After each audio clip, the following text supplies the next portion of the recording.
Vamos continuar a nossa tarde.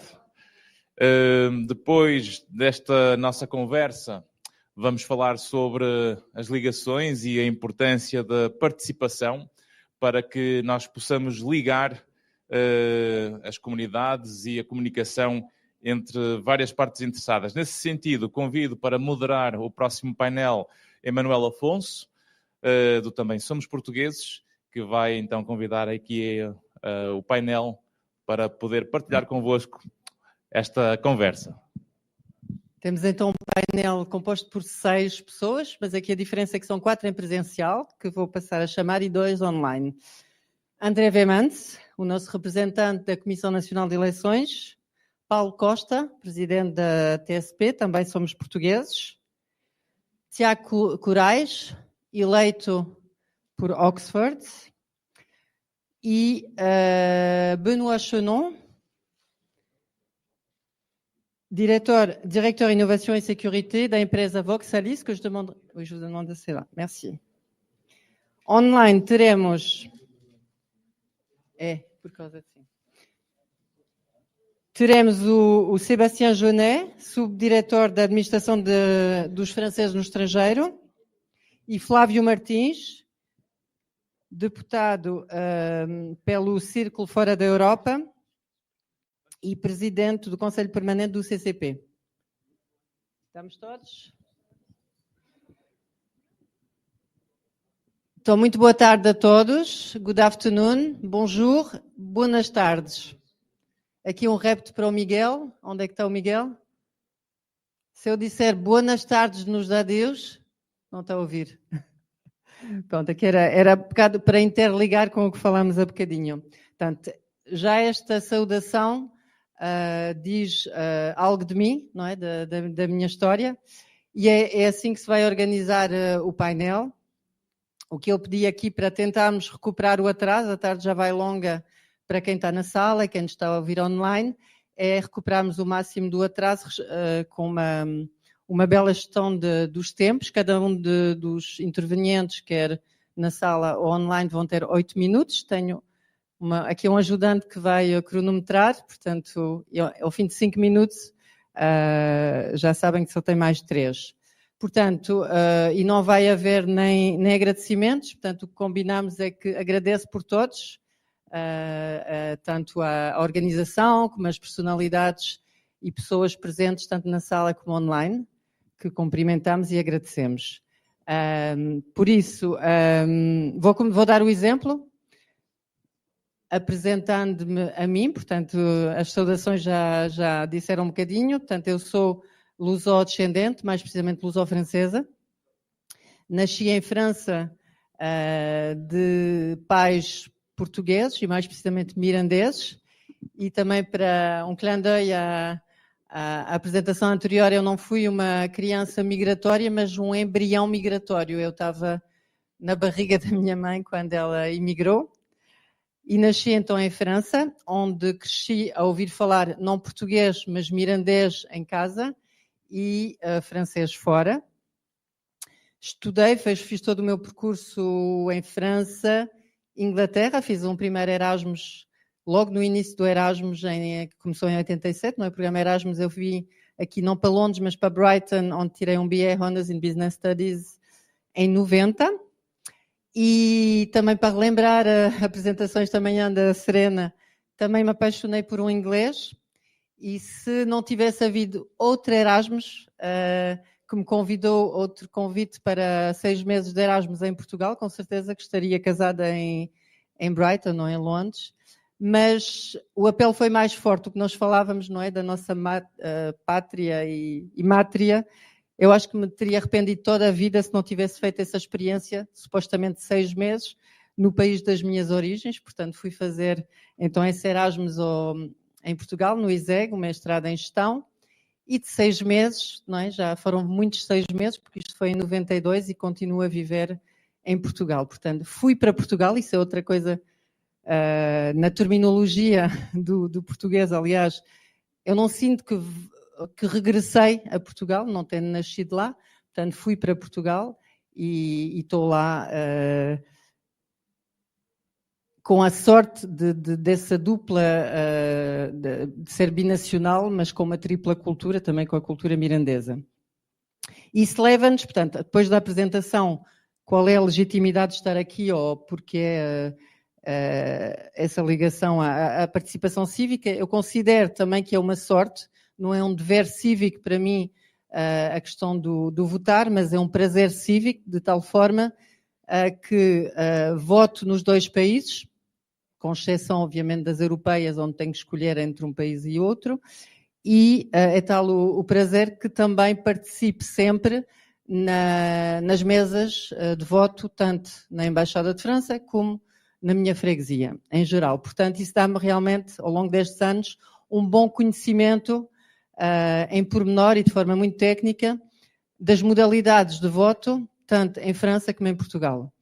E o meu sonho é, e é um bocado espero que se vai concretizar nesta mesa hoje, é que há boas práticas nos 2 países e que o mundo ideal seria tipo uma mistura das duas, não é? Há coisas mais avançadas em Portugal, há outras em França e que realmente o melhor dos mundos seria um mix. Portanto, é por isso que tivemos a ideia de organizar essa mesa redonda falando das modalidades de voto em Portugal, comparando um benchmarking com o que acontece em França e no Reino Unido e depois para discutirmos.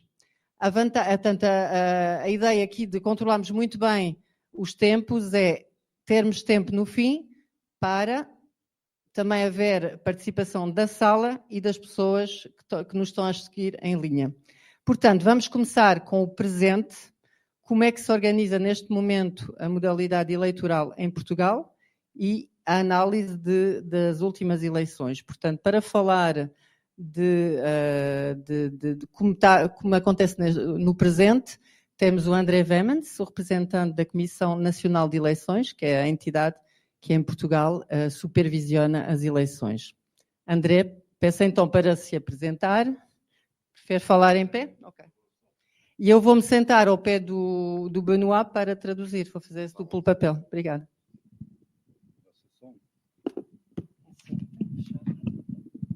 Fecho, não é?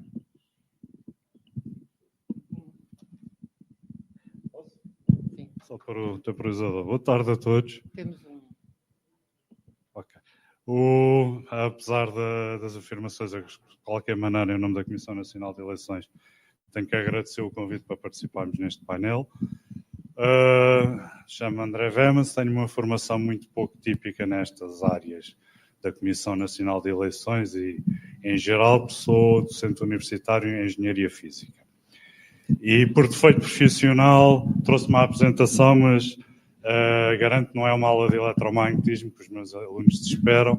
É só para ajudar a dar alguns números e dar uns pontos importantes, que penso eu, sobre o assunto. Estou aqui numa qualidade um bocado ingrata, porque vou explicar a quem vive e vota na diáspora como é que se vota na diáspora. Por isso, vocês todos sabem muito mais do que eu sobre esse assunto, obviamente. Por isso, peço desculpa da eventual uberidade de estar a fazer essa apresentação, explicar aquilo que vocês sabem melhor do que eu. Por isso, só dar um ponto muito rápido da Comissão Nacional de Eleições. Fez 50 anos agora, na segunda-feira passada, que saiu a lei que definiu a Comissão Nacional de Eleições. Também fez 50 anos que foi definida em lei que o voto feminino tinha exatamente os mesmos direitos que o voto masculino. São algumas das conquistas que temos. A Comissão Nacional de Eleições é um órgão que poucos conhecemos e pouco sabemos, felizmente, porque normalmente quer dizer que as coisas, em geral, estão a correr bem. Tem a sua competência, exatamente, não é em gerir, mas a administrar até certo ponto todos os processos eleitorais em Portugal continental ou fora, que envolvam cidadãos portugueses.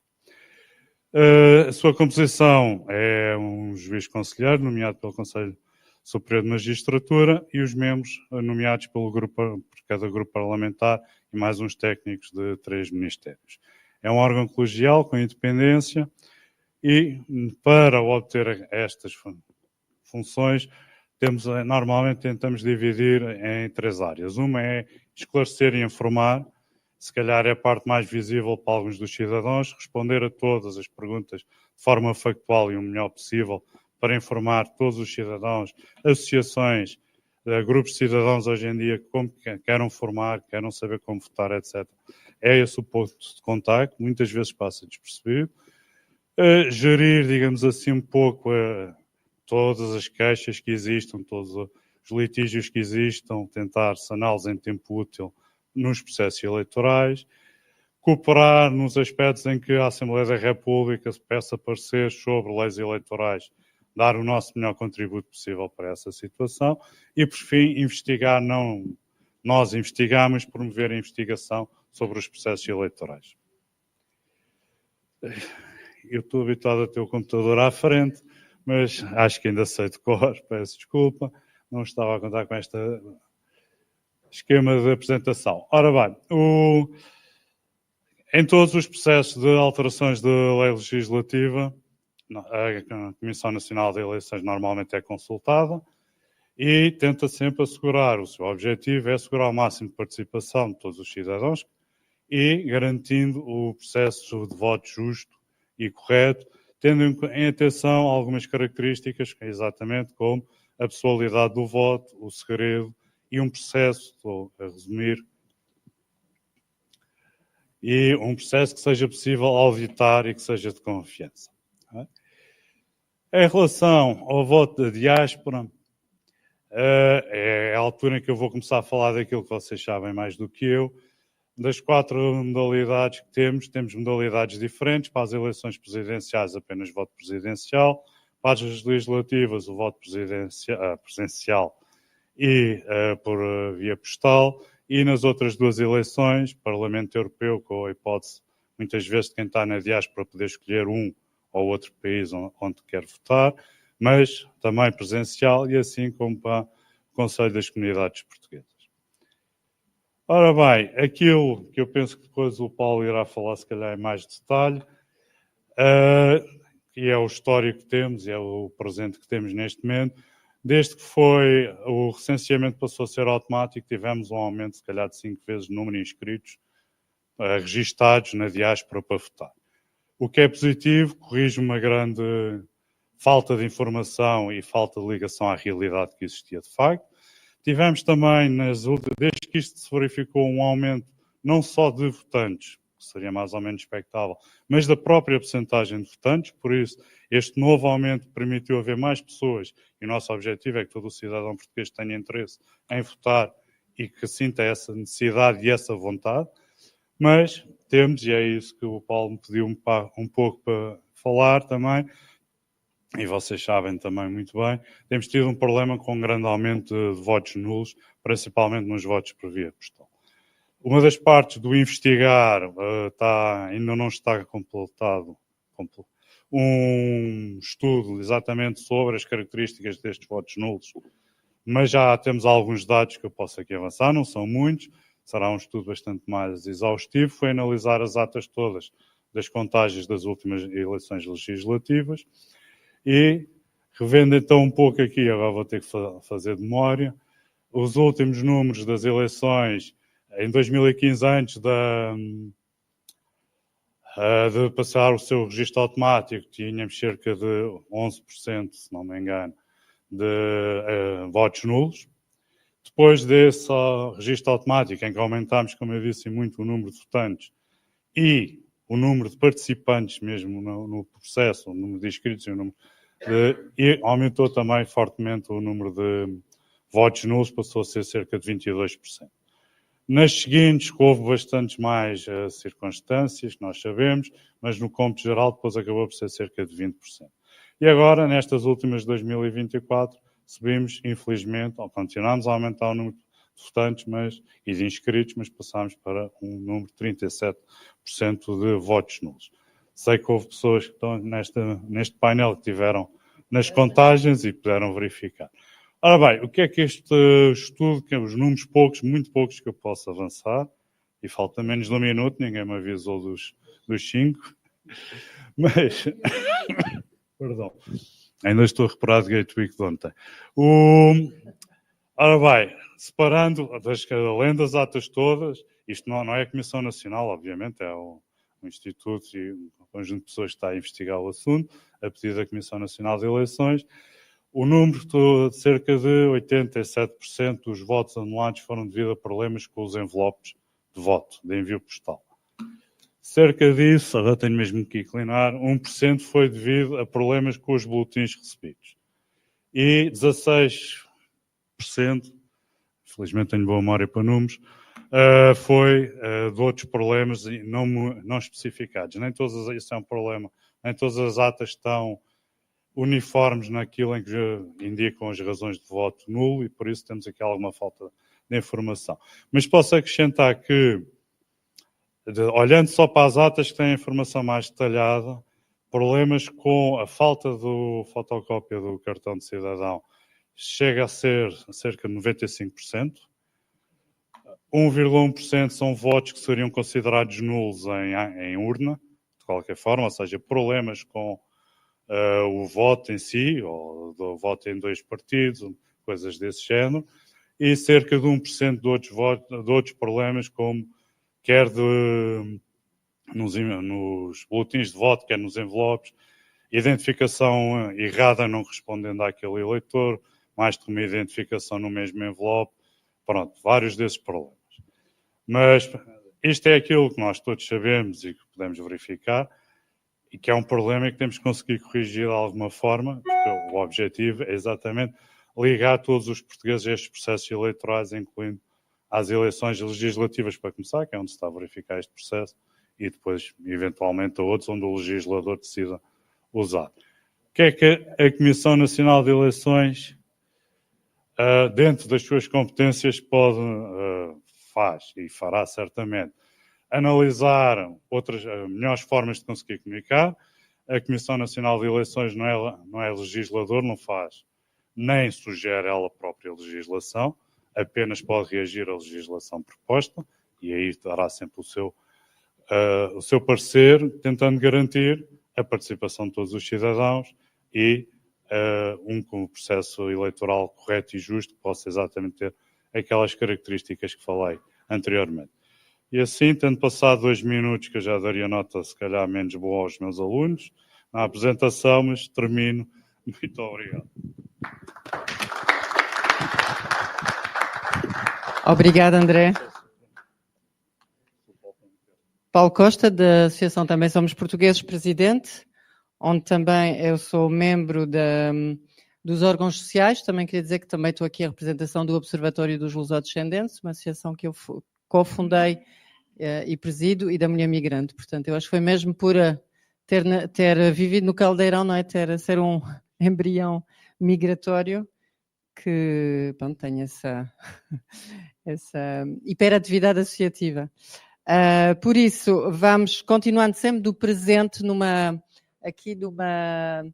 representação do presente, da atualidade, de como é que se processa os votos dos portugueses no estrangeiro. A Associação ATSP realizou após os últimos atos eleitorais um inquérito e o Paulo vai então apresentar os resultados. Obrigado.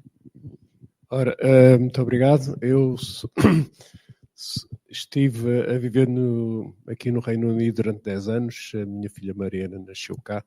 Não sei se isso a qualifica como lusodescendente ou não.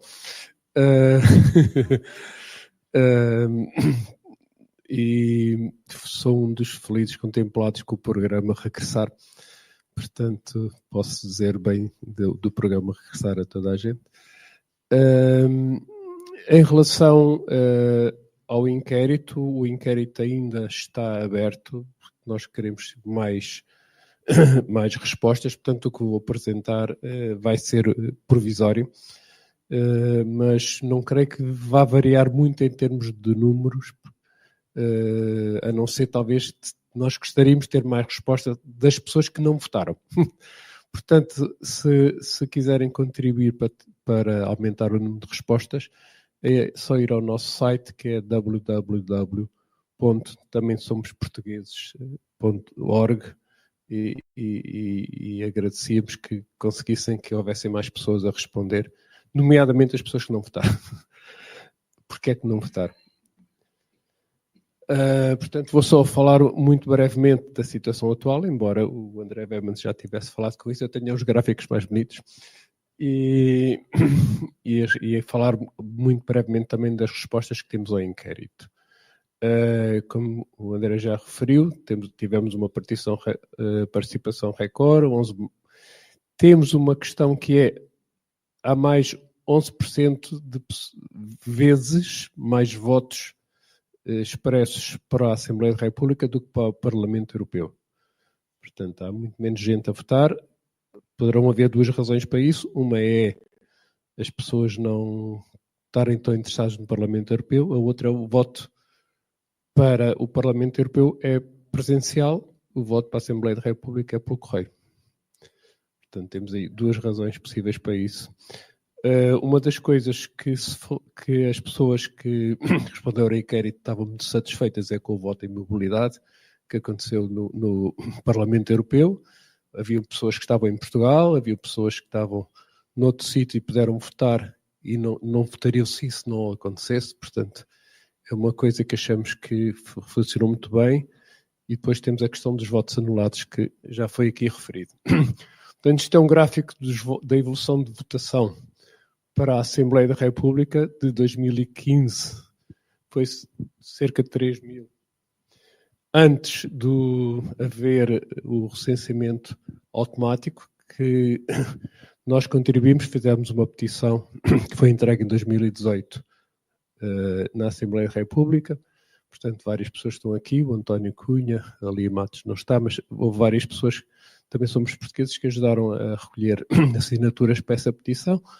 Conseguimos, das 3 coisas que pedimos, conseguimos uma, que é o recenseamento automático, e de facto houve logo aqui uma diferença enorme do número de votação para 150 mil. Este número de 2022 deveria estar aqui talvez, mas estes são os resultados oficiais da segunda volta, porque em 2022 as eleições foram repetidas, porque foi anulado a votação na Europa. E, portanto, houve muita gente que já não teve para votar na segunda vez. Mas pronto, estamos ali numa votação cada vez maior dos portugueses no estrangeiro. Para o Parlamento Europeu, apesar de ser 11 vezes menos do que para a Assembleia da República, também tem estado a crescer muito o número de votantes. Portanto, infelizmente, no nosso inquérito, a maior parte das pessoas votou, e nós por isso é que eu estou a pedir se conseguia arranjar pessoas que não votaram a contar porque é que votaram. Das pessoas que responderam ao inquérito, estas são aqui 61% votaram sem problemas pelo correio, 24% votaram no consulado. Isso quer dizer que das pessoas que responderam ao inquérito, houve de facto muitas pessoas que preferiram votar no consulado porque é mais fiável, de certa maneira. E as outras tiveram alguns problemas. E porquê é que as pessoas que não votaram, não votaram? 43% disseram que não receberam o boletim de voto. Portanto, continuamos com o problema que há muitas pessoas que não recebem o boletim de voto, ou porque os correios funcionam mal, ou porque têm morada errada. Portanto, houve aqui algumas pessoas enganadas que foram votar ao consulado e disseram-lhes: olha, desculpe, mas você se queria ter votado no consulado tinha que ter dito 2 meses antes. Okay? Portanto, isso é uma das coisas que nós gostaríamos de resolver, tendo a hipótese de uma pessoa poder sempre ir votar ao consulado. E também temos aqui uma percentagem bastante significativa, 15% de pessoas disseram: eu não votei porque não quis incluir o boletim de voto, a fotocópia do cartão de cidadão no boletim de voto. E foi a razão que deram 15% das pessoas que responderam ao inquérito, a razão porque disseram que não votaram, foi porque não queriam pôr lá a fotocópia. Perguntámos às pessoas porque é que não receberam o boletim de voto. Bom, a maior parte das pessoas não sabe, 68% não sabe porque é que não recebeu o boletim de voto, não faz a menor ideia. Algumas pessoas disseram que os Correios disseram que entregaram, mas não receberam, que são esta percentagem aqui amarelo, mais ou menos 12%. Houve umas 10% de pessoas que dizem foi parar outra morada. Portanto, mais uma evidência que temos um problema, que as pessoas não têm a morada atual. Em Inglaterra é muito comum as pessoas mudarem de casa uma vez todos os anos, porque cá não há garantia nenhuma de que o senhorio não possa subir a renda para o valor que lhe apetecer. Portanto, isso causa que isso acontece muitas vezes. Quando nós publicarmos os resultados, vamos publicar uma das coisas que é mais interessante, que é os comentários que as pessoas fazem. E os comentários que foram em relação a porque é que há problemas com os votos anulados. Então, qual é que foi o seu problema? Houve pessoas que disseram não reparei que era preciso pôr o cartão de cidadão. Portanto, nós considero que isso é inseguro, na Austrália é ilegal, não percebo porquê. Os suíços organizam votos por correio há anos e que eu saiba nunca exigiram uma cópia do bilhete de identidade. Portanto, há aqui algumas razões distintas. E outros dizem que isto é muito complexo, isto estar a pôr qual é o envelope, 2 envelopes e tal, é uma coisa que são complexa. Outros comentários, o voto devia ser online. Houve outros que dizem, eu não sei se o meu voto foi contado ou não, que é uma coisa que nós já referimos à administração eleitoral. Não há maneira nenhuma de uma pessoa saber se o voto chegou a Portugal. Para o Parlamento Europeu houve menos gente a votar, claro. A maior parte dos problemas das pessoas, 80%, disseram que sim, não, votei sem problemas no consulado, ou 16% disseram que votaram em mobilidade. Portanto, é uma coisa boa. Comentários, devia ser possível votar pelo correio eletronicamente para o Parlamento Europeu. Portanto, a questão de haver um método mais ou menos igual para todas as eleições. Disseram, ok, isto foi mais fiável do que para a Assembleia da República, por causa dos problemas dos votos dos Correios. Pessoas dizem, ok, voto presencial não faz sentido, temos aqui para o voto eletrónico, votos em mobilidade é excelente. Foi a primeira vez que eu consegui votar para as eleições europeias, porque estava em Portugal. E outros que dizem, olha, eu para ir votar ao meu consulado tinha que ir a outro país votar. O que acontece até aqui na Europa. Na Estónia tem que se ir votar à Finlândia. Portanto, em relação a métodos de voto que as pessoas gostariam de ter, 82% dizem que gostavam de ter o voto online. Portanto, isto não é uma fixação também somos portugueses, é uma, como nós vimos aqui há bocado, é uma algo que todos, a grande maioria dos portugueses estrangeiros gostavam de ter.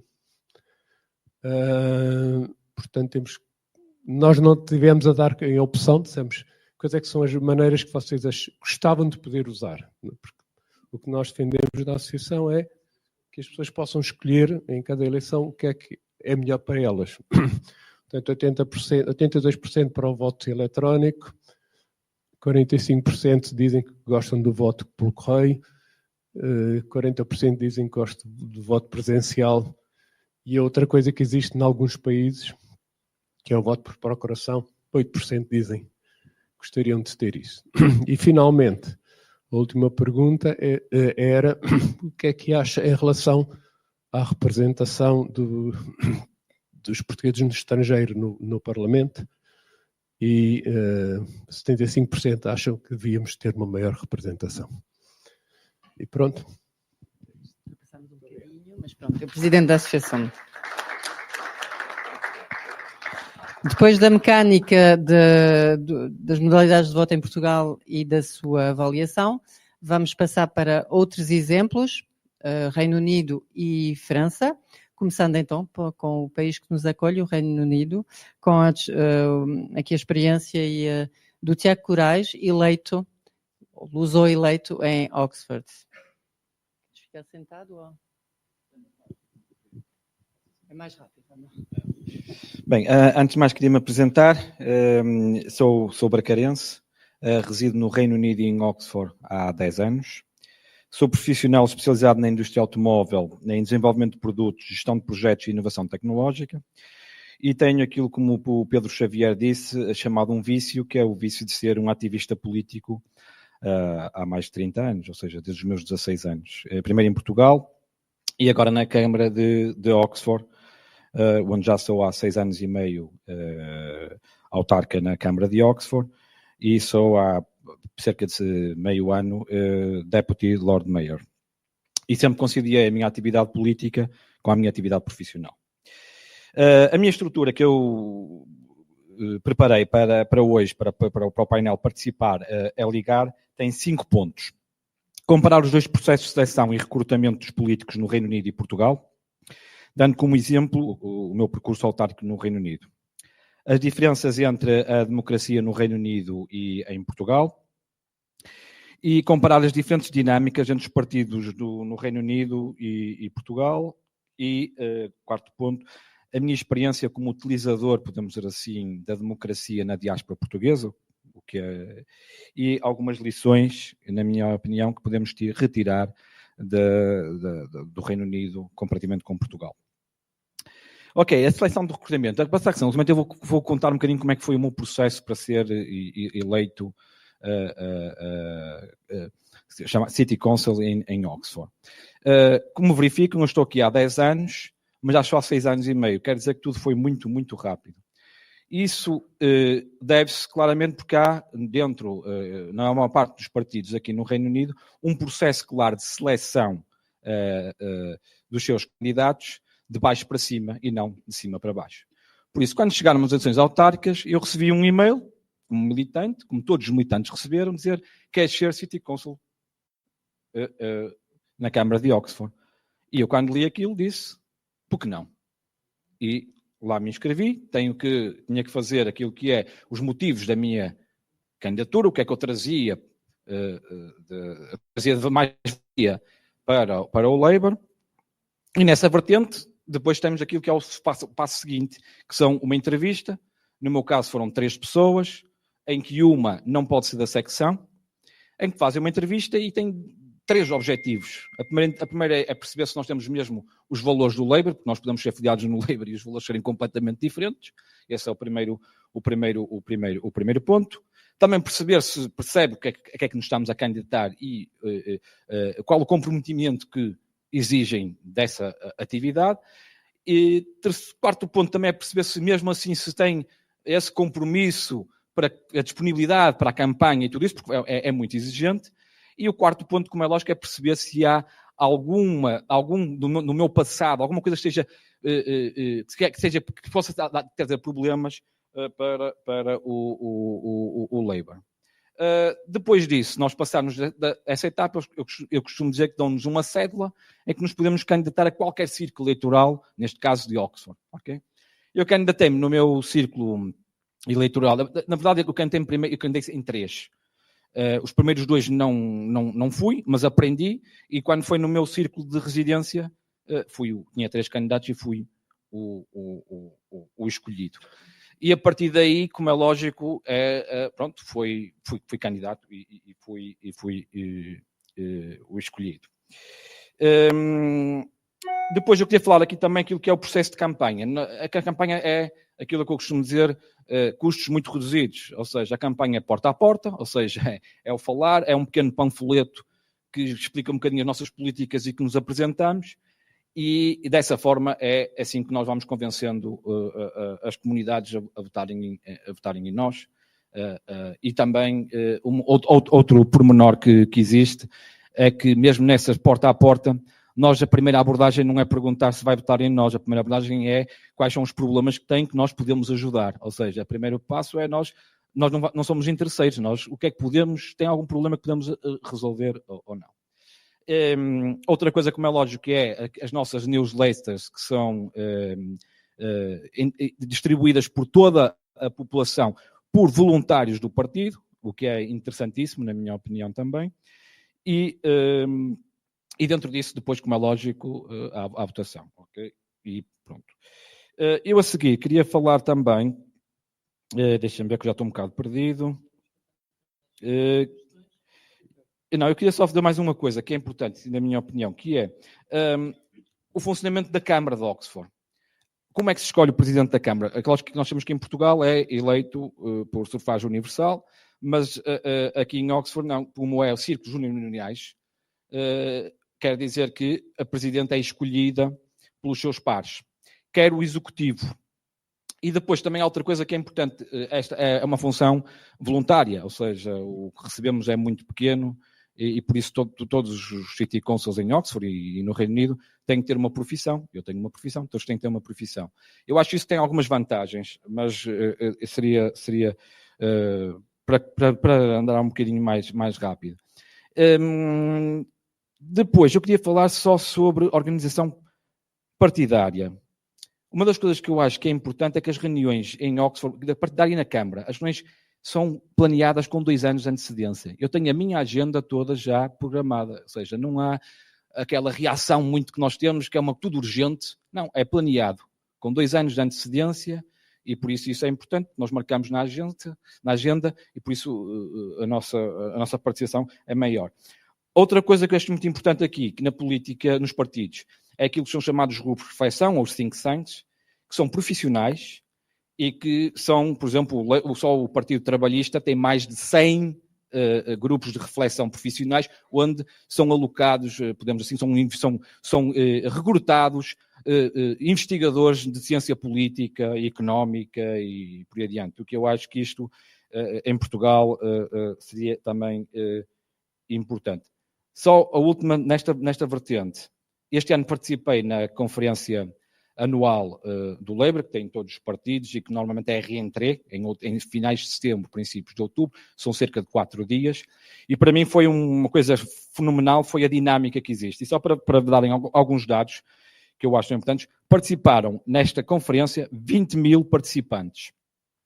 Houve 833 eventos paralelos, de cerca de 1h30, 188 stands na feira com organizações não governamentais da sociedade civil e até empresas para venderem produtos e 16 sessões de formação do Labour. Eu acho que isto é uma dinâmica que eu acho que em Portugal nós deveríamos refletir e que os partidos deveriam refletir, fazer algo semelhante.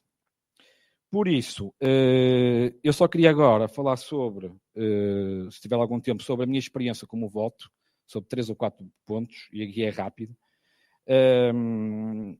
Aqui é rápido. No Reino Unido existe, como disseram, o voto postal e o voto por procuração.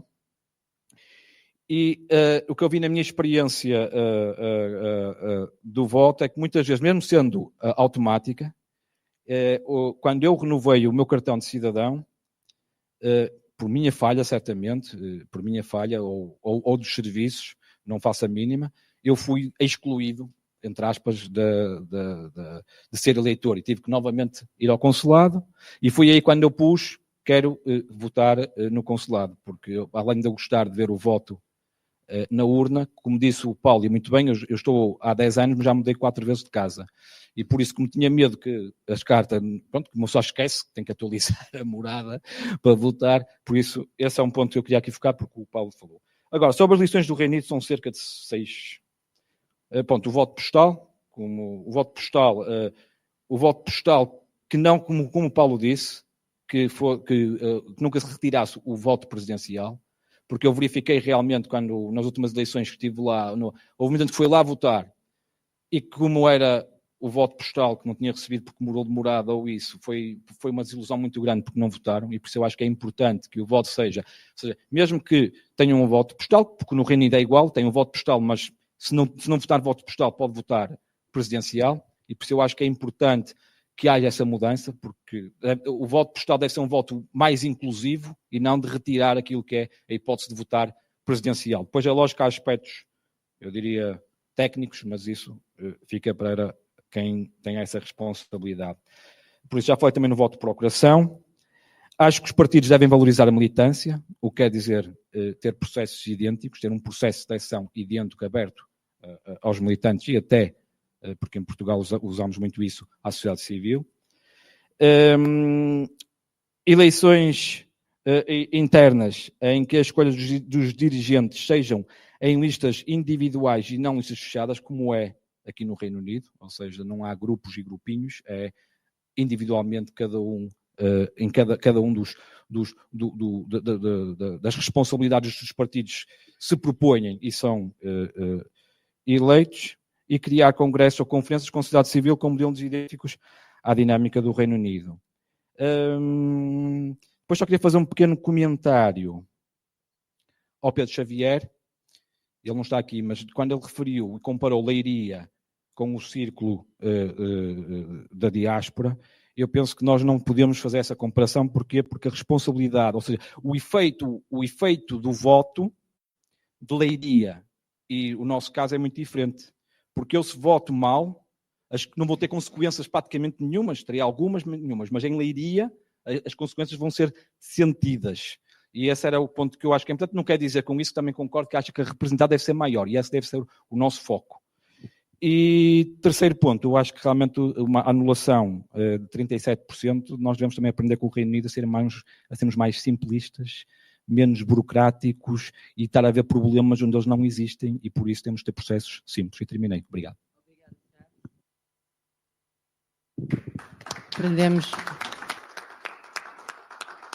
Aprendemos que realmente o Reino Unido não é só diferente pelo lado onde conduz à esquerda, mas também pelas modalidades eleitorais bem diferentes. Vamos agora para um sistema, se calhar, mais parecido com o português, que é o francês. Para apresentar, então, dar a panorama, vamos ter com o vídeo, se puderem lançar, porque a ideia era o Sébastien Jaunet, que, repito, é o diretor, o subdiretor, peço desculpa, da administração dos franceses no estrangeiro, devia estar online connosco, e ele com certeza nos está a seguir, portanto, bonjour, Monsieur Jaunet, mas por uma razão técnica aqui nossa não vai ser possível, portanto, em plano B, ele gravou uns 6 minutos de apresentação, que vamos então ver agora. Obrigada. Podemos baixar a luz, por favor? Bonjour, je m'appelle Sébastien Jaunet. Mais je suis alto. sous-directeur de l'administration des Français à la DFAE, l'administration des Français et de l'administration consulaire du ministère de l'Europe et des Affaires étrangères. J'adresse un salut très cordial à tous les participants à cette conférence. Je salue également les collègues portugais avec lesquels on échange lors de certaines occasions sur la façon dont nous gérons nos communautés à l'étranger et sur les services qu'on leur propose, et notamment sur ce thème très important qui fait l'objet de cette table ronde aujourd'hui, la façon dont nous faisons voter à l'étranger nos communautés, la façon dont nous les faisons participer à la vie politique de nos pays respectifs. Et nous avons donc à peu près 1,4 million de Français qui sont inscrits auprès du registre des Français établis à l'étranger. Et puis il y a tous ces Français qui vivent à l'étranger, qui étudient à l'étranger, qui parfois télétravaillent à l'étranger, mais qui ne sont pas inscrits, mais qui font aussi partie de la vie de nos communautés et de l'action de nos consulats. Pour les Français de l'étranger, la participation aux élections françaises est un temps très fort, un moment très important, qui leur permet d'abord de participer à la vie politique nationale, de se retrouver parfois au sein des bureaux de vote et puis de resserrer le lien qui peut exister, sachant que les Français de l'étranger peuvent participer basiquement à toutes les élections auxquelles participent les Français de France, si je puis utiliser cette expression. Donc, les Français de l'étranger participent aux élections présidentielles françaises, ils participent aux élections législatives françaises, donc les élections générales, ils participent aux élections européennes, même s'ils ne sont pas résidents dans des pays de l'Union européenne, et puis ils participent à une élection qui est spécifique aux Français de l'étranger, qui est l'élection en fait des représentants des communautés françaises à l'étranger, qu'on appelle les élections consulaires, qui servent à élire les conseillers des Français de l'étranger. Par rapport à ces 4 élections dont je viens de parler, donc nous avons différentes modalités de vote. Nous avons bien sûr le vote classique, le vote dans un bureau de vote, donc ce qu'on appelle le vote à l'urne. On a le vote par procuration, donc qui est également un vote dans un bureau de vote à l'urne, mais avec un mandataire et un mandant. Je pense que c'est des dispositifs qui sont communs à la plupart des pays. Et dans le cas des Français de l'étranger, on a 2 autres modalités de vote pour certaines élections. Pour l'élection législative, on a également le vote par correspondance. Et puis, on a une autre modalité de vote qu'on propose pour 2 élections, qui est le vote par Internet, qui est disponible uniquement pour les Français de l'étranger et pour 2 élections, l'élection des députés des Français établis hors de France et l'élection des conseillers des Français de l'étranger. Donc voilà, c'est 4 modalités de vote que l'on décline en fonction des élections. Bien sûr, des participations différentes selon les modalités de vote.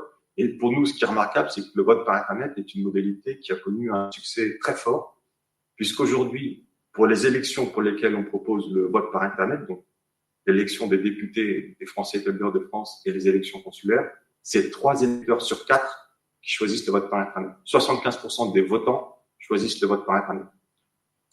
Peut-être juste un petit mot en complément sur ce volet d'élection, sur la représentation des Français établis hors de France.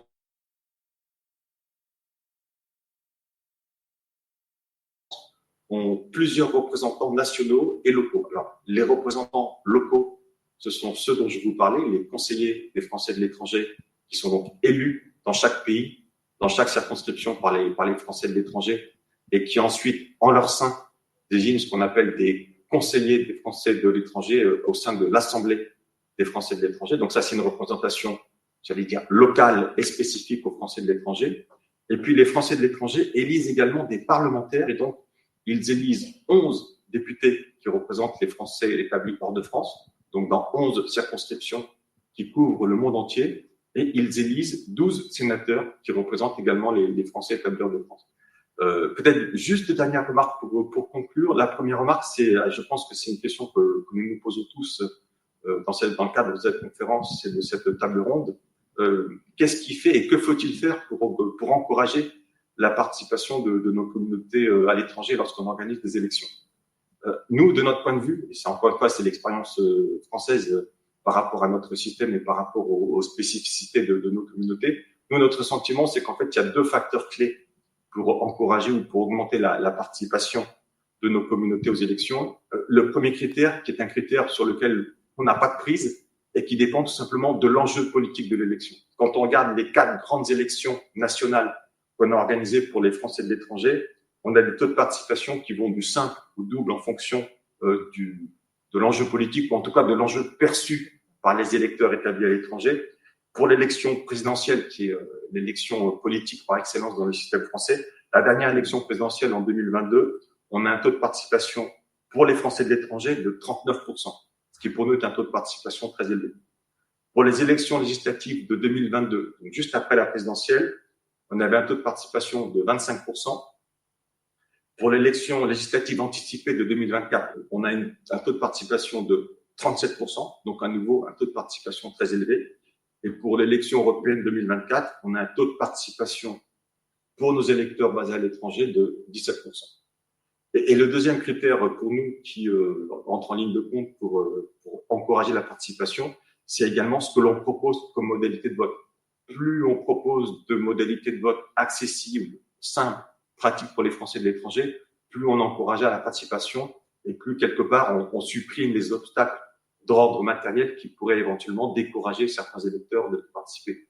Encore un grand merci de nous avoir associés à cette conférence et nous espérons bientôt pouvoir faire plus ample connaissance avec vous tous. Merci, Monsieur Jaunet. Se nos estiver a ouvir.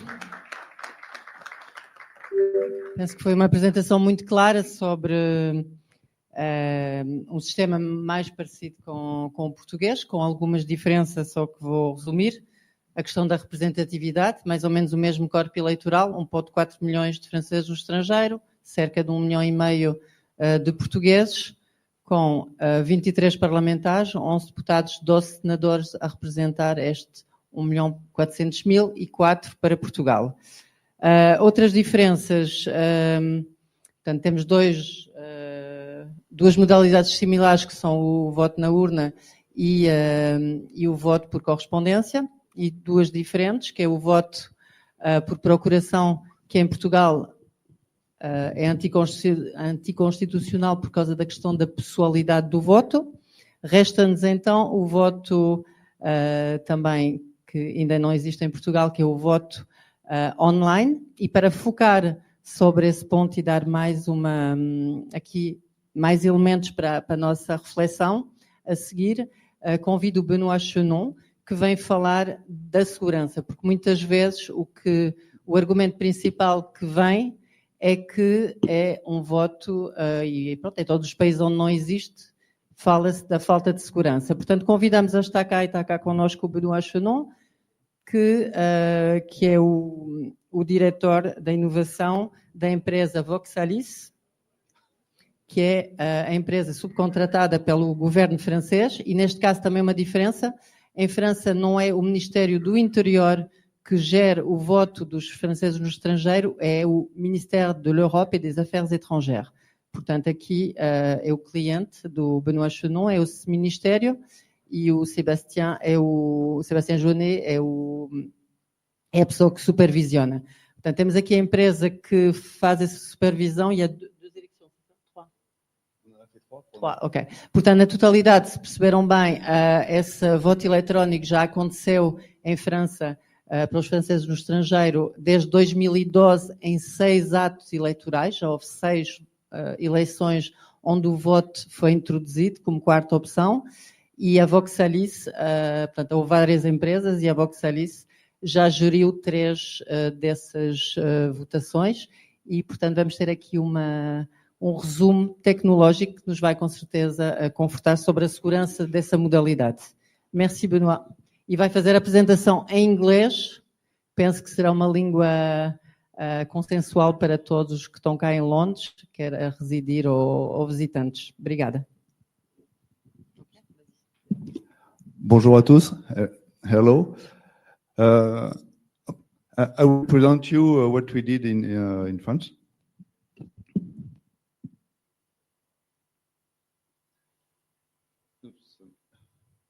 So my name is Benoît Chenon. I'm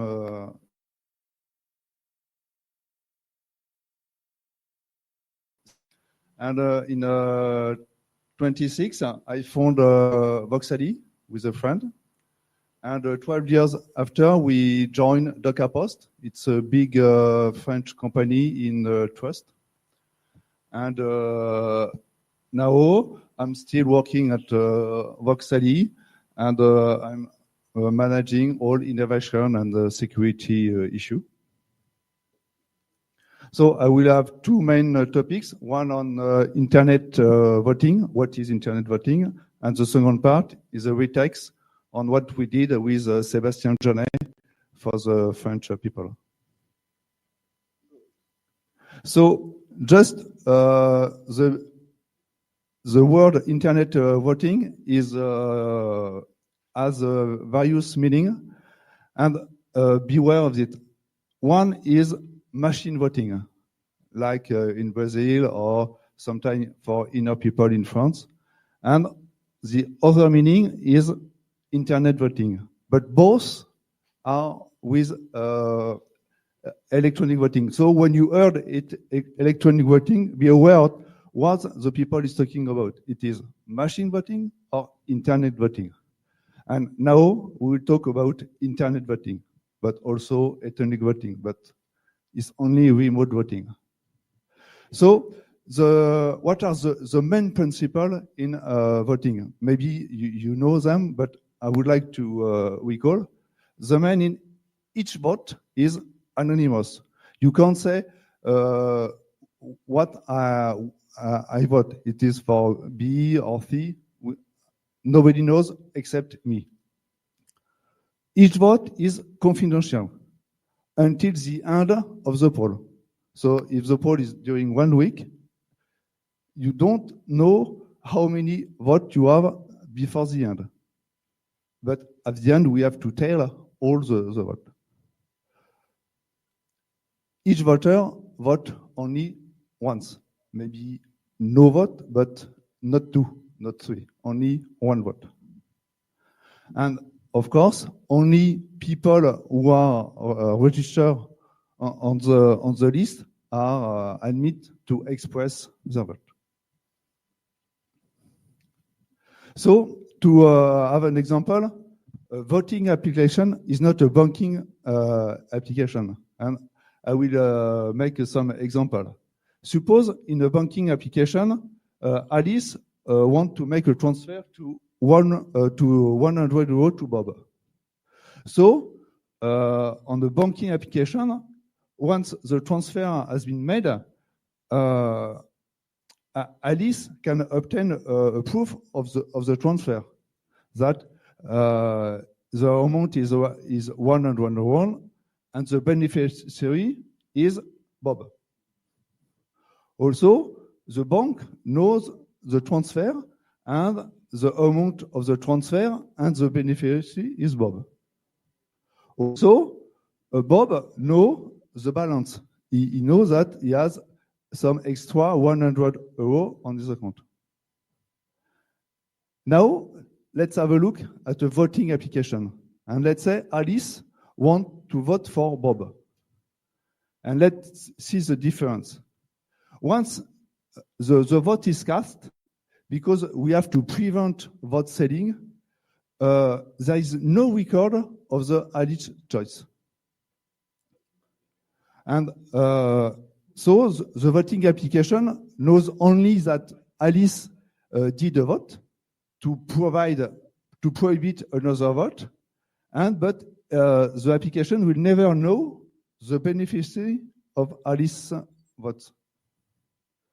So Bob doesn't know how many votes he gets until the end of the poll, and he has to wait the end when we stop the confidentiality of the vote. We open all ballot and we can tell the vote. And even at the end, the anonymous is preserved and nobody can know Alice's votes. So are the main difference between a banking application and a vote application. Nevertheless, both have some similarities. In both cases, you have to know that Alice is a real people. Alice is not a hacker. It's called authentication. And also, both have to prevent any loss of either a transfer or a vote. You have a lot of integrity and data remaining and all sorts. So just this example is to know that a voting application is more complex, is not more complex, but is very different than a banking application. So another issue is, does anyone is authorized to vote by internet? And if all elections are for internet? Because with internet voting, the risks are different than when you go to the polling station. So you have three choices. First one, don't accept. So you manage the risk. B, you accept the risk, but you want to mitigate it. Or C, okay, everybody has the right to go to internet voting. So let's see some example. Germany say no, you never have remote voting. Switzerland say okay, there is some internet voting, but depend on the election. It's not all the population which is authorized to vote. It's maybe 20%, up to 50% of the population to vote by internet. In France, as you see in the precedent presentation with Sébastien Jeunet, it's only for abroad people and only for two elections, parliament election and consular election. But the presidential is not possible for a remote election. And in Estonia, it's C. Everybody can go to internet voting. So now let's go to what we did with for the French one. So in France, there is 143,000 people, And for some election, here you have the word with 11 is not very clear, but the word is cut in all is 11 circumscription. For parliament, on 11 election and 2 rounds. The consular, the breakdown is different, so there is around 130 elections and only 1 round.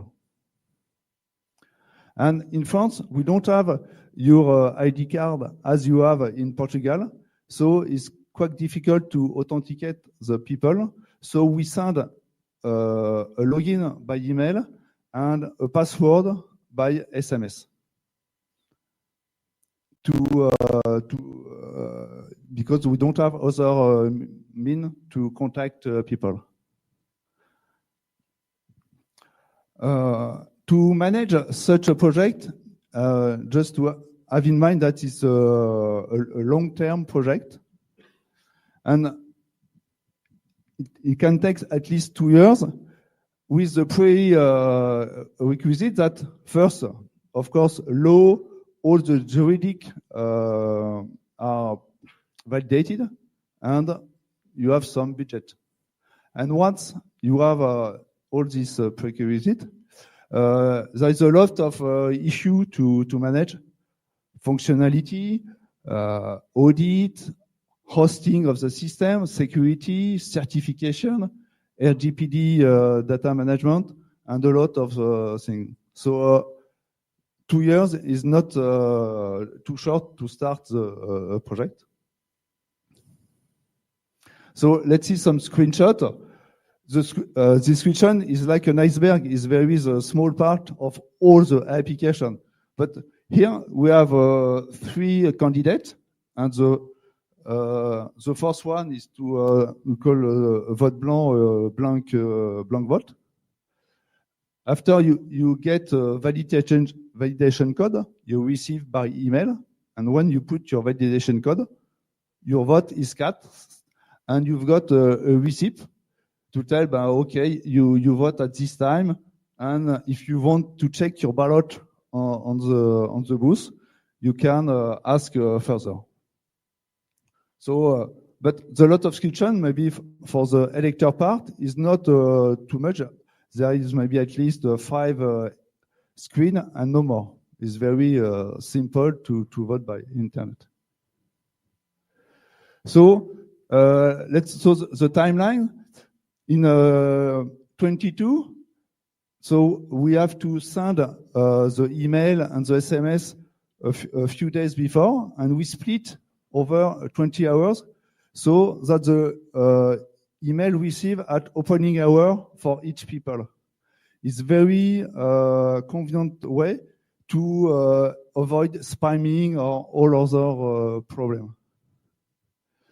And the voting is open during 5 days for the 2 rounds, from Wednesday from Friday to Wednesday each time at noon each time.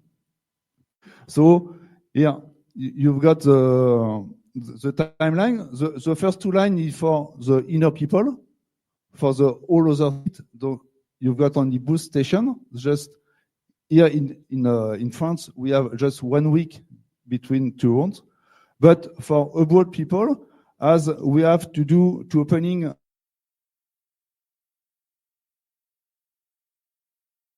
it's a longer.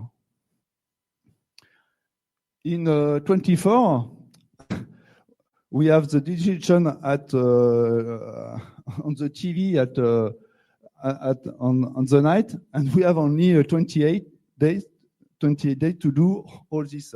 So all period have to be very, very shortened. So we don't were able to have a postal meeting. It was very too short. Donc there were only internet voting and only the booth voting, and 1 week between each one. And the voting period it was normally 5 days. Here you have only 2 days for the first round and only 30 hours for the second round. This was very, very short. So some key feature.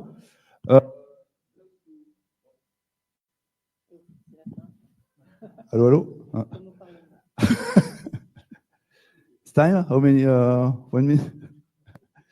So just to see all figure, just to know that as Sébastien Jeunesse says that the participation rate depends on the kind of election, because here we have only let's say 24, and for the dissolution it was 36.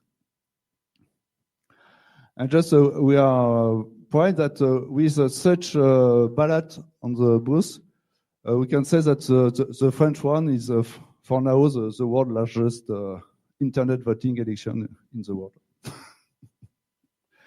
And just to finish, what we are our topics on for the next day.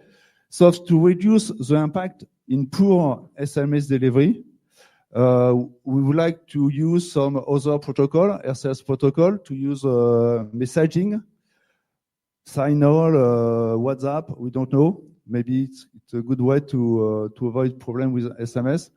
And of course, as you have in Portugal, to use an ID card with a high level certification. Mm-hmm.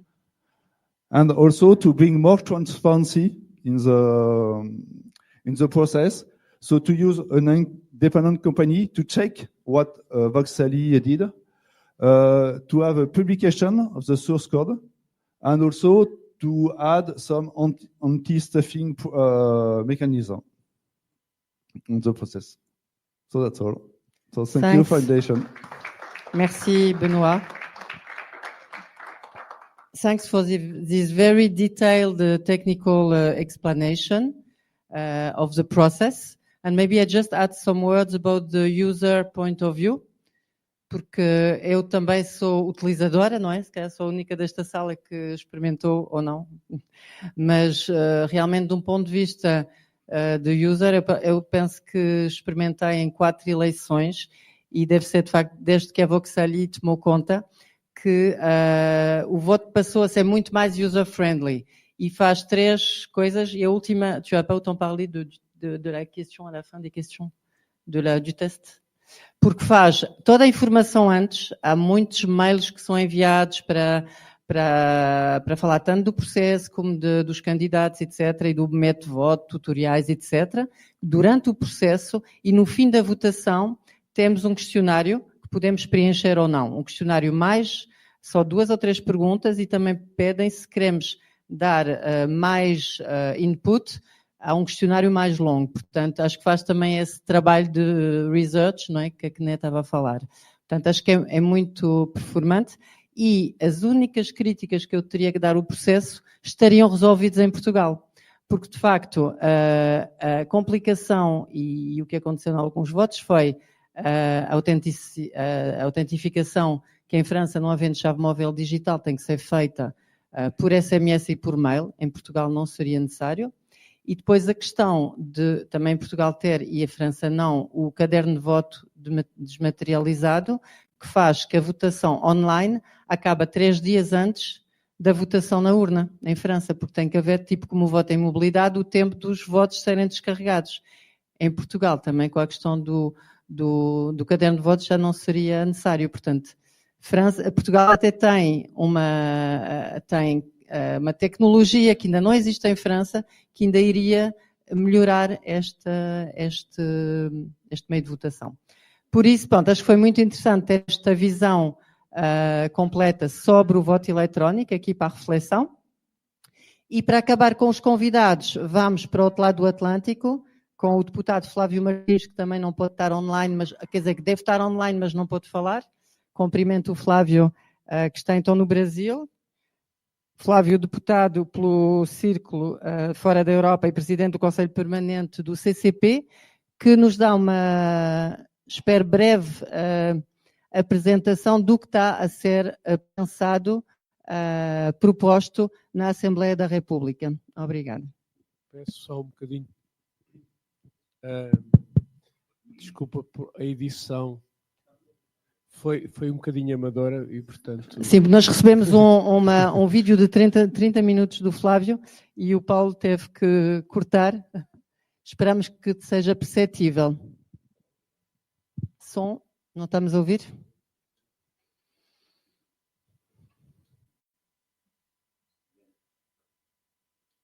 Aqui do Brasil, do Rio de Janeiro, quero inicialmente agradecer o convite que me foi feito para participar de mais essa sessão do Portugal Positivo, realizado pelo Bom Dia, e nesta edição com a parceria com Também Somos Portugueses. Então, fico aqui agradecido e envio essa nota inicial. Quero também aproveitar e saudar não apenas ao Raul Reis, que é o diretor do Bom Dia, como também ao Paulo Costa, líder do movimento social Também Somos Portugueses, também a nossa companheira Emanuela Afonso, do Também Somos Portugueses, e que modera este painel, que trata do tema Participar é Ligar. Nas pessoas deles, eu aproveito e saúdo e cumprimento também a todos os meus colegas integrantes deste painel, como também àqueles que participam e assistem pessoalmente ou via internet a este importante debate. Quando fui convidado, e infelizmente não pude participar por questões logísticas e nesse momento mesmo pessoais, tendo em vista precisar estar aqui no Brasil para tratar algumas questões de saúde, mas quando fui convidado, fiquei extremamente honrado e posso até dizer também feliz por poder contribuir um pouco para este debate.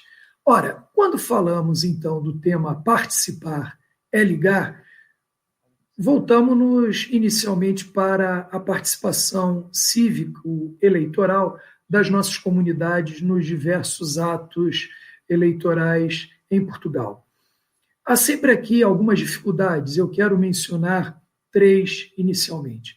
Uma primeira dificuldade decorre da própria questão da diáspora e da sua presença geográfica, muitas vezes longe de Portugal, a ponto de não permitir que as pessoas até participem mais e se integrem mais no dia a dia da sociedade portuguesa. Então, um primeiro problema é sempre esse, é o distanciamento geográfico, físico, não é? Um segundo problema importante é o distanciamento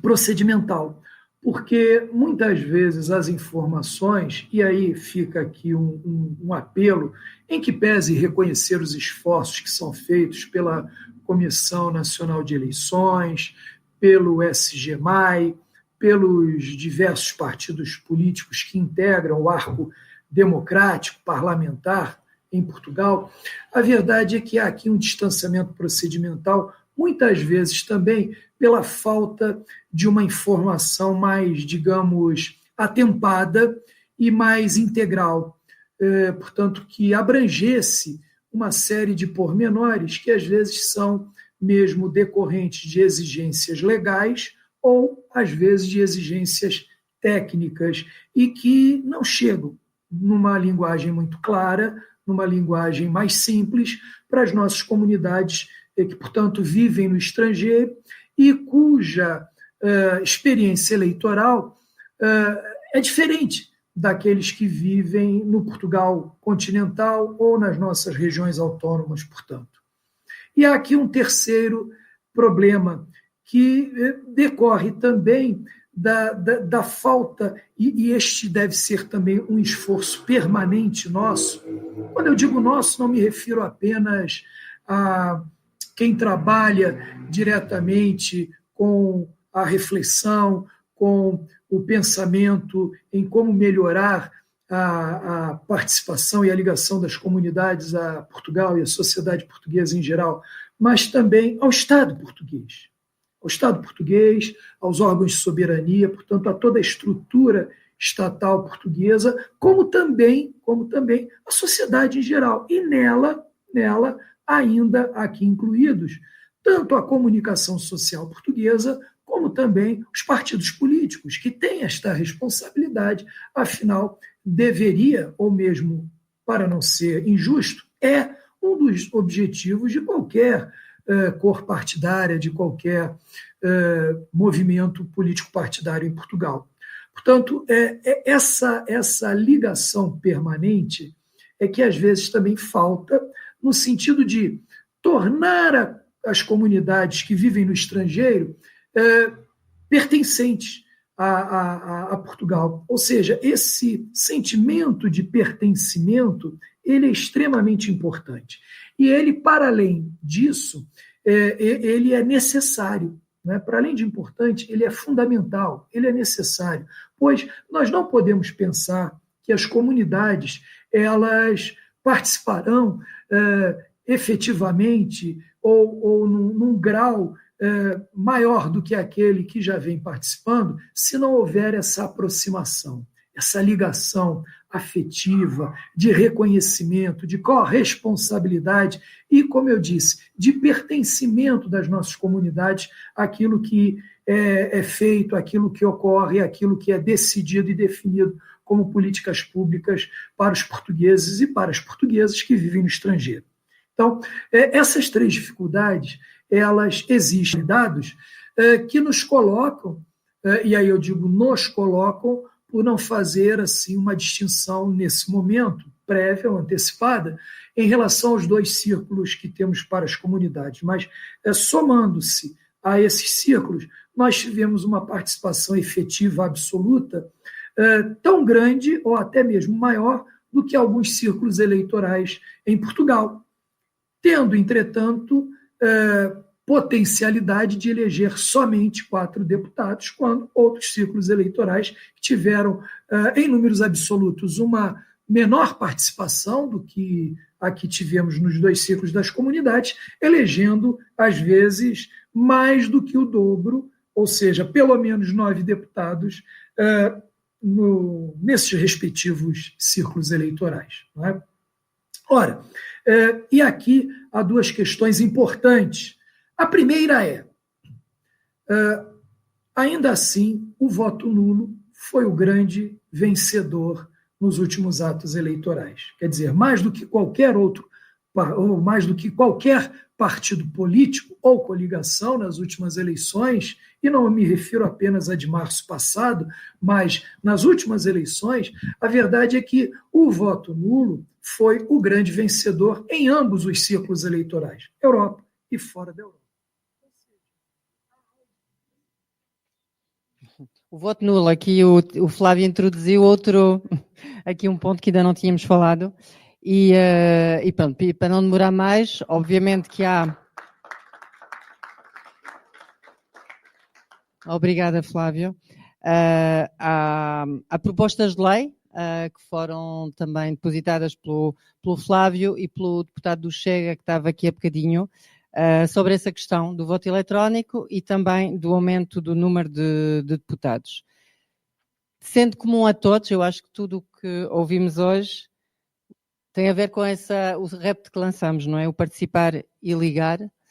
Participar é ligar, como dizia o Sébastien Jeunet, penso que é comum a todos, de um quadrante ao outro, todos queremos encorajar a participação e como fazer. Portanto, aqui não sei quanto tempo nos dá a organização, está ultrapassado. Portanto, aqui ficam então as reflexões, porque, ou então em guise de conclusão vou dizer isso, realmente todos nós, falo por todos os que falaram, querem encorajar essa participação, que é um direito constitucional, para não termos nunca mais 130 mil votos que vão para o lixo, e até vou acabar com um bocadinho de humor, não sei se viram, não é, vocês que estão cá ou os que estão em Portugal,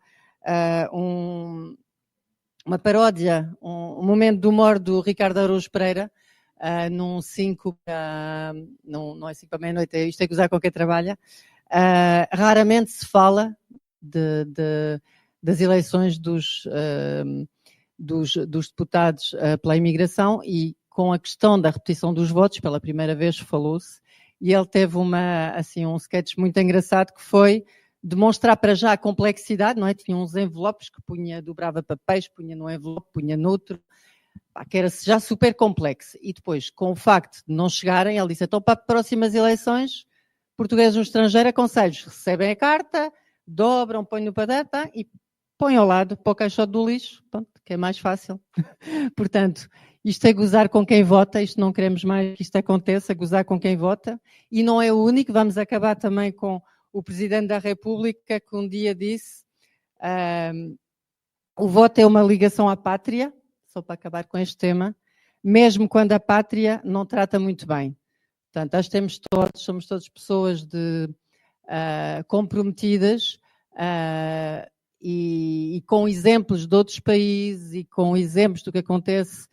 Obviamente que a diáspora não é homogénea, há diferenças, mas que perante este quadro todo, este cahier des charges, podemos pensar em soluções para avançar.